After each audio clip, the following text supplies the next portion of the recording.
नमस्कार, स्वागत है आपका मेरे चैनल आपकी दीदी ललिता में। तो आज हम जानेंगे कि रक्षाबंधन का त्यौहार किस दिन मनाएं, क्योंकि इस बार बड़ी भ्रांतियां चल रही हैं। बहुत सभी बहनें बहुत ही सोच विचार में है कि हम 30 तारीख को मनाएं रक्षाबंधन का त्यौहार या 31 को मनाएं। तो आज हम जानेंगे आपकी सारी जितनी भी कंफ्यूजन है, जो भी संशय है मन में, ये सब दूर करूंगी। तो हम किस दिन मनाएंगे ये आपको बताऊंगी, और किस दिन शुभ रहेगा, किस तरह मनाना है, ये सब आज जानेंगे इस वीडियो में। वीडियो को अंत तक देखें। तो आज मैं आपको बताती हूँ। तो देखिए, मैंने लिख के रखा हुआ है, क्योंकि इस बार 30 अगस्त को भद्रा शुरू हो जाएगी 10:58 पर, जैसे ही पूर्णिमा का आरंभ होता है, क्योंकि उससे पहले चतुर्दशी तिथि है। पूर्णिमा का आरंभ 30 अगस्त को 10:58 पर शुरू हो रहा है। उसी समय भद्रा भी शुरू हो जाएगी। तो भद्रा में हम कोई भी कार्य, शुभ वाला कार्य कोई भी नहीं करते। दो कार्य तो इसमें बहुत ही विशेष ये बताए जाते हैं कि एक तो फागुन में होलिका दहन का जो कार्य होता है, यदि उस समय भी भद्रा होती है तो उस समय होलिका दहन के कार्य को नहीं किया जाता। और यदि रक्षाबंधन के त्योहार पे भी यदि भद्रा आ जाती है तो उस दिन भी भद्रा के समय भाई की कलाई पर राखी बांधने के बहुत ही अशुभ फल देखने को मिलते हैं। क्योंकि कहा जाता है कि जो रावण था, उसकी बहन ने शूर्पणखा ने उनकी कलाई में इसी भद्रा काल में ही राखी बांधी थी। तो पूरा रावण का कुल का सर्वनाश हो गया, और शूर्पणखा भी कोई अच्छे से जीवन व्यतीत नहीं कर पाई। उसके भी आपको पता ही है, नासिका कट गई, ये हो गया, जो भी आप रामायण में सुना होगा आपने। तो इसलिए भाई और बहन दोनों के लिए ही ये अशुभ होगी। इसलिए भद्रा काल में राखी बिल्कुल भी ना बांधे अपने भाई को, ना आप बांधे और ना भाई बंधवाएं। तो कब बांधे राखी, कौन सा शुभ मुहूर्त है, वो बताती हूँ आपको। कि 30 अगस्त को सुबह 10:58 से भद्रा शुरू होकर रात को 9:02 तक रहेगी। तो आप 9:02 के रात को, अगर आपके यहाँ इस रात के समय राखी बांधने का कोई मतलब अशुभ नहीं मानी जाती, तो आप रात को 9:02 के बाद 30 अगस्त को अपने भाई की कलाई पर राखी बांध सकते हैं।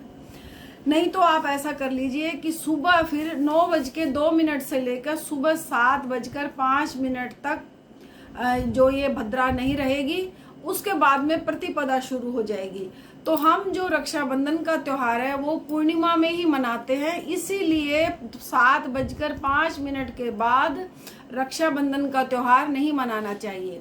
तो जो भी बहनें हैं, या तो एक दिन पहले ही भाई के घर चली जाएं, रात को आप रुक जाएं, सुबह फिर 7:05 से पहले ही आप राखी बांध दें। 7:05 तक राखी आप भाई की कलाई पर बांध सकती हैं। वो आपके भाई के लिए भी शुभ होगा और आपके लिए भी शुभ रहेगा। क्योंकि देखिए, ये जो त्योहार है हमारा, बड़ा भाई बहनों के लिए बहुत शुभ वाला त्योहार होता है ये। तो कोई भी कार्य ऐसा ना करें जिसमें हमें अशुभ संकेत देखने को मिले, क्योंकि भाई बहन का ये दो ही त्योहार हमारे जीवन में ऐसे आते हैं अपने भाइयों के लिए, कि एक भाई दूज और एक राखी। तो ये दोनों त्योहार जो हैं, हम बड़े हर्ष उल्लास के साथ अपने भाइयों के लिए, शुभ कामना के लिए, उनकी दीर्घायु के लिए, उनके कुल को आगे बढ़े, वंश वृद्धि हो, उसके लिए हम ये त्योहार मनाते हैं। अपने भाई के लिए, अपने कुल को आगे बढ़ता हुआ देखती हैं बेटियां बहन, तो बड़े उनको खुशी होती है। तो देखिए, कोई भी कार्य ऐसा ना कीजिए कि हमें कोई भी किसी प्रकार की कोई हानि देखने को मिले। तो इसीलिए अगर आपको राखी बांधनी है तो 9 बजे के बाद भाई की कलाई पे बांधे, और यदि सुबह बांधनी है तो सुबह आप 7:05 से पहले राखी बांध लीजिए। जल्दी उठ जाइए, सुबह जल्दी उठ के अपनी जो भी आपकी अपनी पूजा वगैरह है ये कर लीजिए। तो किस तरह मनाएंगे राखी का त्योहार, ये मैं आपको आज बताती हूँ। तो जब भी आप मार्केट्स में राखी लेने जाएं तो कभी भी काले रंग की राखी ना लेकर आए। मतलब जो उसका धागा है वो काला ना हो, जो ऊपर से बने होते हैं, जैसे किसी पे ओम लिखा होता है, किसी पे राम लिखा होता है, या जो भी मतलब लिखा हो, लेकिन कोई भी उसमें काले रंग का ये अशुभ माना जाता है। दूसरी बात यह है, जब आप राखी लेकर आए तो सबसे पहले अपने मंदिर में उन राखियों को लाके रख दें।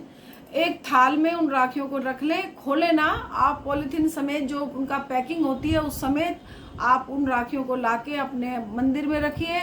उन पर थोड़ा सा गंगा जल छिड़किए। गंगा जल छिड़कने के बाद में अक्षत और चावल भी आप उस पर राखी के ऊपर डालिए। ये सब कार्य आप स्नान करने के बाद ही कीजिए मंदिर में, जब आप करेंगे ये काम। और उसके बाद में जो आपने अक्षत है, जो सिंदूर है, ये आप उस पर डाल दीजिए राखी पर। उसके बाद में आप हाथ जोड़कर अपने आराध्य को कामना कीजिए कि हे भगवान, ये राखी का त्योहार हम बहनों के जीवन में, हमारे भाइयों के जीवन में हमेशा बना रहे।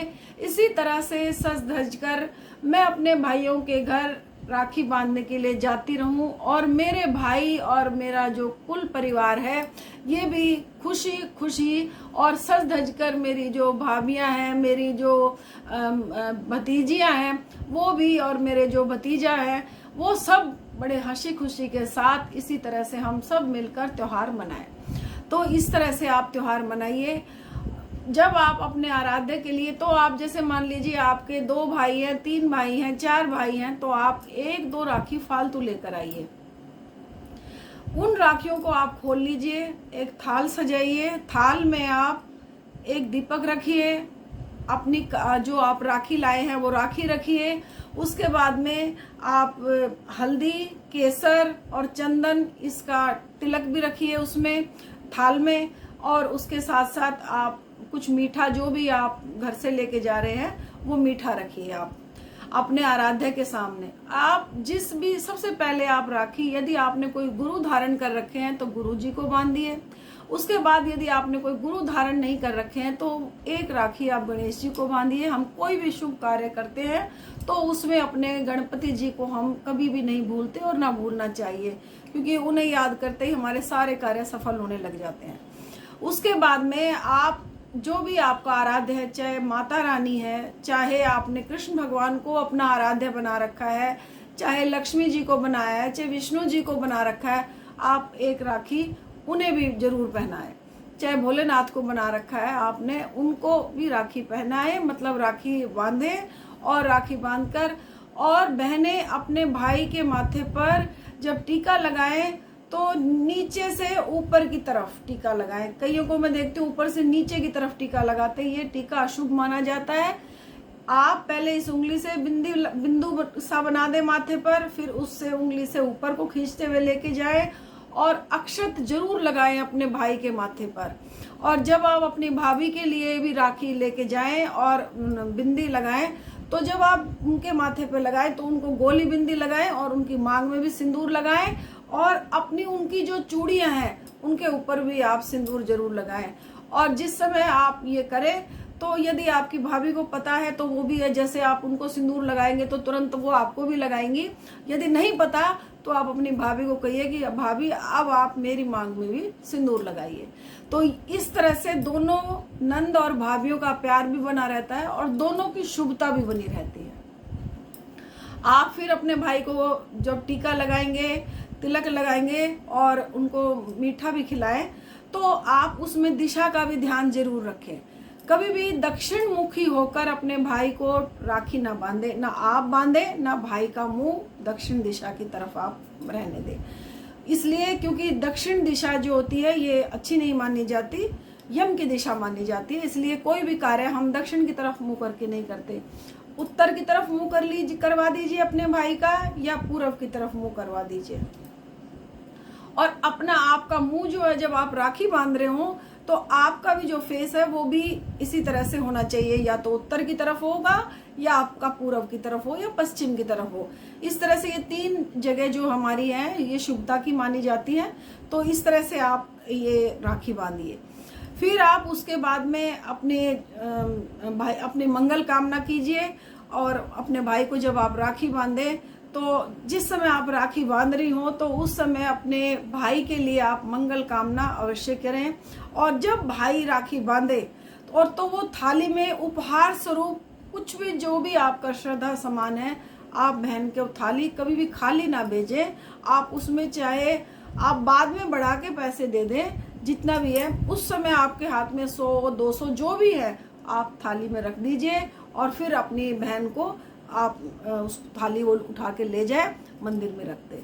कभी भी हम अपनी बहन बेटियां जो होती हैं हमारी, ये ब्राह्मण का रूप होती है, उनकी आप जितनी आवभगत करेंगे, जितनी इज्जत करेंगे, उतना ही आपके घर में धन संपदा का ढेर लग जाएगा। और ये त्योहार तो हमारा होता ही इसलिए है कि जो हमारे बेटियां हैं, बहनें हैं, हमारी नंदे हैं, हमारे घर आती हैं, तो उसमें हमारे पति का भी शुभ होता है। तो जब भी हमारी नंदे हमारे घर आए तो उनका आदर सहित मुस्कुराकर अपना बहुत अच्छे से आप स्वागत कीजिए। देखिए, सुहाग के सौभाग्य की हमारे उनकी कामना के लिए हमारी नंद अपने भाई के लिए तो आती हैं, लेकिन हमारे भी उसमें बहुत सारा हित होता है। तो आप उनका खूब अच्छे से आदर सत्कार कीजिए और अपनी नंदों को आप भी उपहार स्वरूप जरूर भेंट दें। आपकी जो नंदे हैं, देखिए बेटियां जो होती हैं चाहे कितनी भी दूर क्यों ना रहें, वो अपने मायके को कभी भी नहीं भूलती और अपने मायके का कभी बुरा नहीं चाहती। तो इसीलिए आप अपने, और हम भाभियों को भी चाहिए, चाहे हम बेटियां हैं, चाहे हम कहीं हम बेटियां भी हैं, कहीं हम भाभियां भी हैं, तो हमें भी ये चाहिए कि जब भी हमारे घर हमारी नंदे या हमारी बेटी जब घर आए तो हम भी तहे दिल से उनका स्वागत करें। क्योंकि यदि बहन बेटी का, नंद भाभी का ये आदर सत्कार बना रहता है तो ये त्योहार और भी अच्छा हो जाता है। तो इस तरह से आप त्योहार मनाइए, खूब अच्छे से आप इस त्योहार को मनाइए। भद्रा में आप राखी ना बांधिए, मेरी आपसे ये तहे दिल से विनती है कि भद्रा में राखी ना बांधें। आप या तो 9 बजे के बाद राखी बांधें या 7:05 के पहले पहले आप राखी बांध लीजिए और त्योहार मनाइए हंसी खुशी से। साल भर का ये त्योहार होता है हमारे लिए और हम सब के लिए बहुत मंगलमय ये त्योहार माना जाता है। तो आज के लिए इतना ही। आप सबको ये रक्षाबंधन बहुत ही शुभ हो, मंगलमय हो। आपके भाई बहनों की खूब आपस में प्यार बना रहे और आपका अटूट प्रेम ये सदा इसी तरह अविरल अविचल बना रहे। और यही इसी कामना के साथ आज के लिए नमस्ते, नमस्कार। लाइक करें हमारी वीडियो को, कमेंट बॉक्स में लिखकर हमें जरूर बताएं कि आपको ये वाली वीडियो कैसी लगी। साथ ही साथ सब्सक्राइब बटन पे क्लिक जरूर करें और बेल आइकन को क्लिक करना ना भूलें, जिससे आपके पास हमारी वीडियोस जल्द से जल्द पहुंचेंगी। जय माता दी।